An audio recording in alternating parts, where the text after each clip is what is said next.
বন্ধুরা, আশা করি সকলে ভালো আছেন। আজকে যে গাছটার পরিচর্যার জন্য বলবো সেটা হচ্ছে দত্তপ্রিয়া। দত্তপ্রিয়া মোটামুটি গরমের সময় বেশি ফুল দেয়, এছাড়াও সারা বছরই এই গাছ থেকে আমরা ফুল পেতে পারি। মোটামুটি বর্ষার পর থেকে শীতের সময় এই অক্টোবর, নভেম্বর, ডিসেম্বর একটু ফুল কমে যায়, আবার জানুয়ারি পরে ফেব্রুয়ারি, মার্চ, এপ্রিল, মে প্রচুর ফুল দেয়, আবার বর্ষাতে একটু কমে। কিন্তু সারা বছরই এর পরিচর্যা ঠিকভাবে করলে সারা বছরই ফুল পেতে পারি।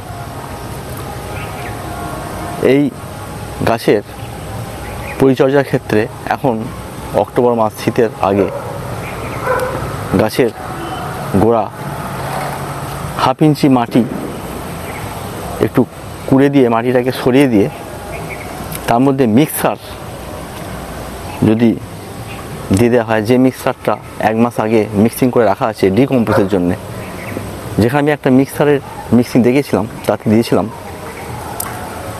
40% ভার্মি কম্পোস্ট যেটা দোকানে পাওয়া যায়,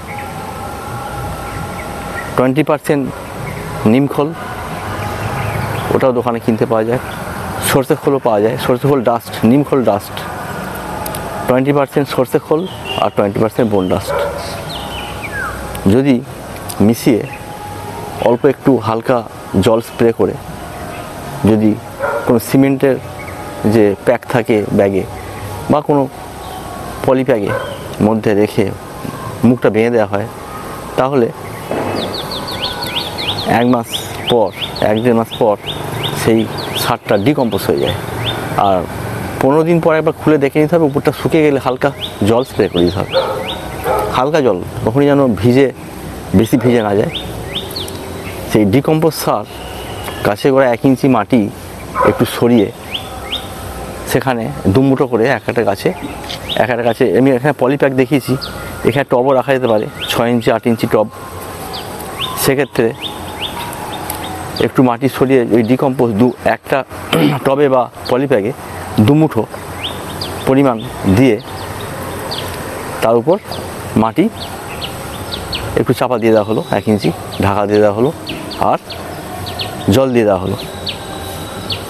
সেক্ষেত্রে গাছের যে বর্ষার সময় যে পাতা একটু লাল লাল হয়ে যায়, হলুদ হয়ে যায়, সেগুলো নতুন নতুন পাতা গজায় প্রচুর। এখানে দেখুন গাছ থেকে খুব নতুন পাতা গজাচ্ছে, এইভাবে গজাবে।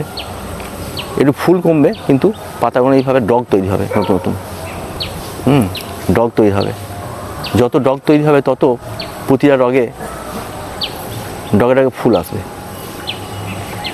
এইভাবে গাছের গ্রোথটা ঠিকভাবে যদি করা যায়, তাহলে একটা সময়ে এ থেকে প্রচুর আমরা ফুল পেতে পারি।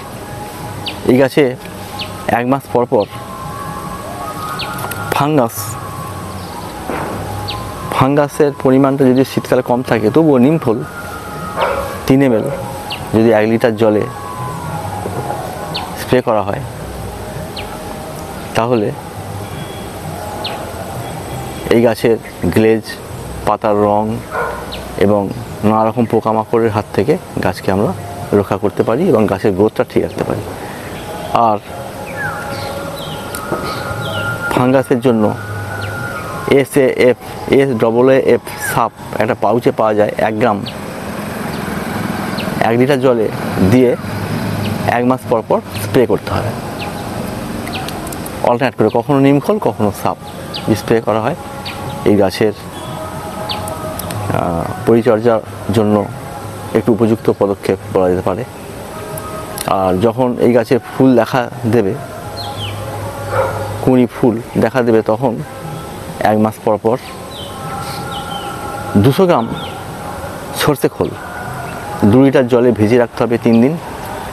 3 দিন পর 4 দিনের মাথায় সেই মিক্সিং জলটা একটু গুলিয়ে নিতে হবে, একটু কাঠি দিয়ে গুলিয়ে গোড়ালে দেখা যাবে একটু ঘন আকারে হয়েছে। এবার সেই জলের 1 কাপ থেকে 1.5 কাপ আবার নতুন ফ্রেশ 1 লিটার জলে ওটা মিশিয়ে দিতে হবে। মিশিয়ে দিলে দেখা যাবে ওই মিশিয়ে দেওয়ার পর ওই জল প্রতিটা গাছের গোড়ায় 1 কাপ 1.5 কাপ করে যদি দেওয়া হয়, তাহলে তার গাছের পুষ্টি, তার গ্রোথ, তার শক্তি আস্তে আস্তে বাড়তে থাকে এবং আনাচে কানাচে ফুল দেখা দেবে এবং নতুন নতুন ডগ তৈরি হবে, আনাচে কানাচে ফুলও দেখা দেবে। এইভাবে আমরা দত্তপ্রিয়া গাছের পরিচর্যা করতে পারি। মাথায় রাখতে হবে, ফুল আসার পর শুধু সর্ষে খোলের যেটা বললাম, জলে ভিজিয়ে 3 দিন পর সেই জলের 1 কাপ, 1 থেকে 1.5 কাপ, 1 লিটার জলে, 1 লিটার ফ্রেশ জলে গুলে যদি তা থেকে 1-1.5 কাপ করে প্রতিটা গাছে গোড়ায় দেওয়া যায়, তাহলে এই গাছের গ্রোথ এবং তার শক্তি, তার পরিচর্যা ঠিকভাবে করা যায়। এইভাবে যদি দত্তপ্রিয়া গাছের পরিচর্যা করা যায়, তাহলে দেখা যাবে শীতকালে একটু কম ফুল এলো, ফেব্রুয়ারি, মার্চ, এপ্রিল মাসে ফুলে ভরে যাবে একদম। পুরো বর্ষাটাতেও ফুল পাওয়া যাবে। খুব হেভি বর্ষায় একটু ফুল কমে আর শীতে একটু কমে, বাকি সারা বছরই এই দত্তপ্রিয়া গাছে ফুল দেখা যায়। তো এর পরিচর্যার ক্ষেত্রে এটা মাথায় রাখতে হবে অবশ্যই যে মিক্সার একবার প্রয়োগ করা, তার 2 মাস পর থেকে যখন ফুল আসবে তখন 1 মাস পর পর ওই সর্ষে খোল জল দেওয়া যেতে পারে। যদি এই ভিডিওটা ভালো লাগে তাহলে লাইক করবেন, শেয়ার করবেন, সাবস্ক্রাইব অবশ্যই করবেন। আপনাদের সাবস্ক্রাইব পরবর্তীকালে ভালো ভিডিও তৈরি করতে আমাকে প্রেরণা দেবে। নমস্কার, ভালো থাকবেন, থ্যাংক ইউ।